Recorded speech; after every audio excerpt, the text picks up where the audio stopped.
Oke, yang pertama yaitu uji kelayakan model atau uji F. Uji kelayakan model atau biasa dikenal dengan uji F digunakan untuk menjelaskan apakah semua variabel bebas yang dimasuk ke dalam model secara bersama-sama mempunyai pengaruh terhadap variabel terkait, atau dengan kata lain model fit atau tidak. Apabila uji F tidak berpengaruh, maka penelitian tidak layak dilanjutkan karena model penelitian tidak mampu menjelaskan adanya hubungan antara variabel independen dengan dependen. Bisa juga ini terjadi karena adanya hubungan antara variabel independen atau multikolinialitas sehingga menyebabkan model penelitian menjadi tidak fit. Hipotesis dalam uji F ada dua, yaitu perbandingan F statistik dengan probabilitasnya. Pertama yaitu perbandingan F statistik dengan F tabel. HO jika nilai F statistik lebih kecil dari F tabel. HA jika nilai F statistik lebih besar dari F tabel. Jika F statistik lebih kecil dari F tabel, maka HO diterima, yang artinya variabel independen X secara bersama-sama tidak berpengaruh terhadap variabel independen Y. Namun sebaliknya, jika F statistik lebih besar dari F tabel, maka HA diterima, artinya variabel independen X secara bersama-sama berpengaruh terhadap variabel independen. Nah, yang kedua yaitu berdasarkan probabilitasnya. HO jika nilai probabilitasnya F statistik lebih besar dari 0,05, dan HA jika nilai probabilitas F statistik lebih kecil dari 0,05.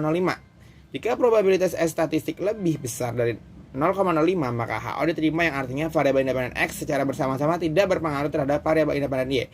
Namun sebaliknya, jika probabilitas lebih kecil, dia artinya bersama-sama berpengaruh terhadap variabel independen X-nya dan X-nya, X dan Y-nya. Ya, selanjutnya kita lihat di if-use-nya.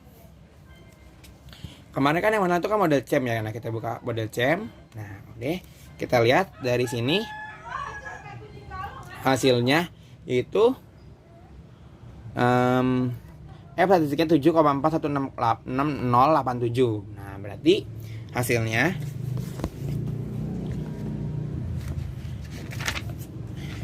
pada output di samping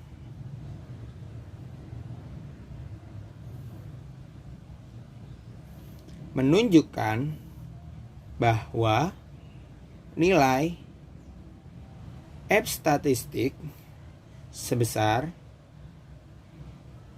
7,416087, sementara F tabel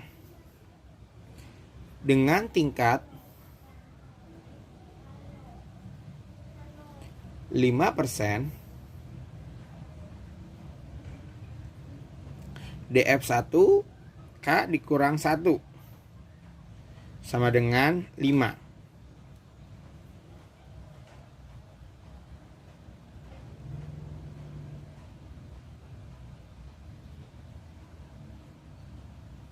DF1 nya itu K dikurang 1 harusnya itu 5, dan DF2 N dikurang K sama dengan 39 dari 40 dikurangi 1. 45 dikurangi 1. 40 dikurang 1 deh. Didapat nilai F tabel sebesar 2,45583. Dengan demikian, F statistik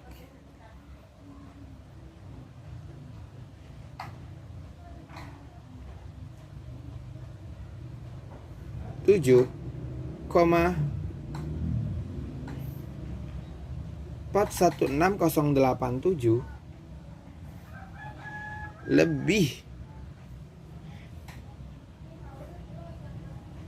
kecil dari F tabel, lebih besar dari F tabel, yaitu 2,45583, dan nilai probabilitasnya, maka nilai probabilitasnya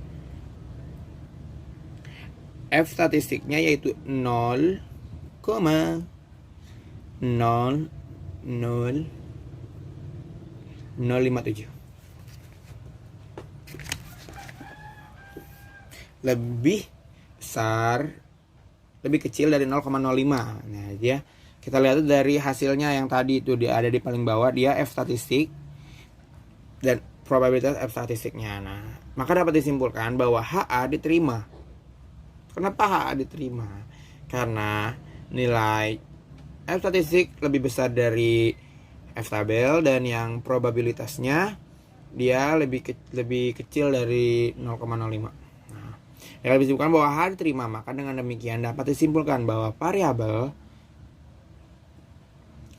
hybrid tersebut seperti independen dan penelitian yang terdiri dari size, ROA, DAR, NPF, dan suku secara bersama-sama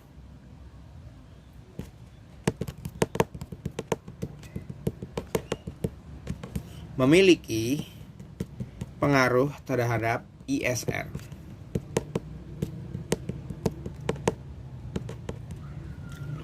Oke, selanjutnya yang kedua yaitu saya menjelaskan tentang koefisien determinasi.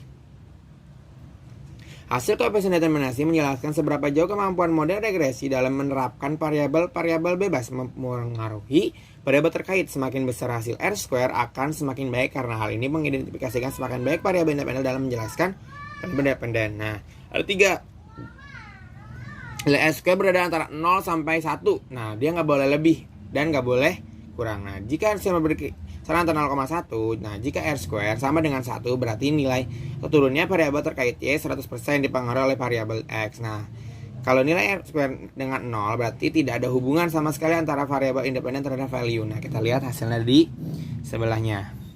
Nah, hasil R-square-nya itu 0,421665. Nah, berarti kan dia ada di tengah-tengah ya, tidak lebih dari 1 dan tidak kurang dari 1.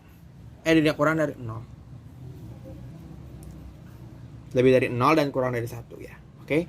Kita simpulkan pada hasil di samping menunjukkan bahwa nilai adjust S-square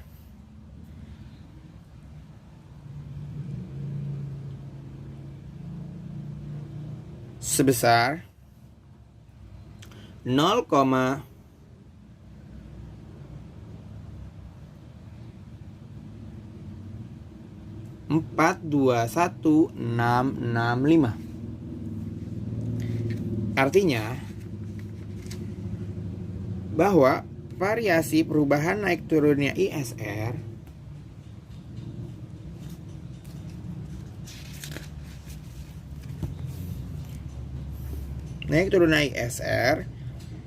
dapat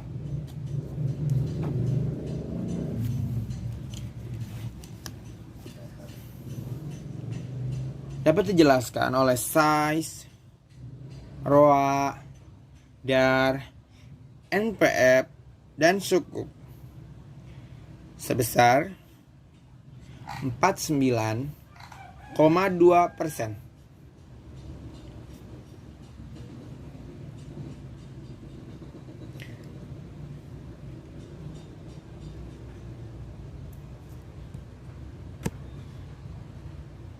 Sementara sisanya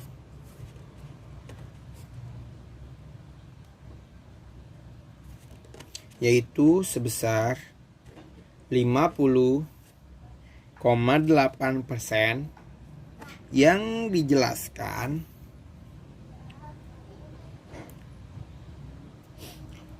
oleh variabel-variabel lain yang tidak diteliti dalam penelitian ini. Oke, kita lanjut selanjutnya tentang uji T. Oke. Hasil uji T menjelaskan signifikasi perubahan variabel bebas secara parsial terhadap variabel terkait. Hipotesis dalam uji T adalah sebagai berikut. Pertama, berdasarkan perbandingan T statistik dengan T tabel. HO, jika nilai T statistik lebih kecil dari T tabel. Nah, HA, jika nilai T statistik lebih besar dari T tabel. Jika nilai T statistik lebih kecil dari tabel T tabel, maka HO diterima, yang artinya variabel independen X secara parsial tidak berpengaruh terhadap variabel independen Y. Namun sebaliknya, jika nilai T statistik lebih besar dari T tabel, maka HA diterima. Artinya variabel independen X secara parsial berpengaruh terhadap variabel independen Y. Yang kedua tentang berdasarkan probabilitasnya. HO jika nilai probabilitasnya lebih besar dari 0,05. Nah, kalau HA jika nilai probabilitasnya lebih kecil dari 0,05. Nah, kita lihat aja nilai dari hasilnya, yaitu di sebelahnya. Oke. Nah, T statistik dan probabilitasnya. Nih, yang pertama kita menjelaskan tentang nilai statistik ukuran size sebesar 5,2466636. Sementara T tabel dengan tingkat A 5%, DF N dikurang K yaitu 39 didapat dari nilai T tabel sebesar 2,02269. Dengan demikian T statistik 5,2466636 lebih besar dari tabel yaitu 2,02269 dan nilai probabilitasnya lebih kecil dari 0,05. Maka dapat disimpulkan bahwa variabel ukuran perubahan size dalam penelitian memiliki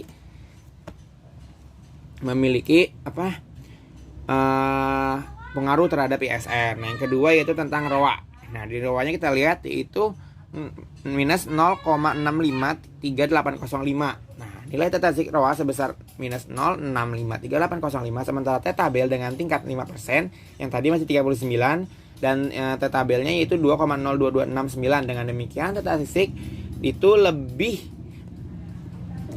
kecil dari T tabel. Berarti nilai probabilitasnya juga lebih besar.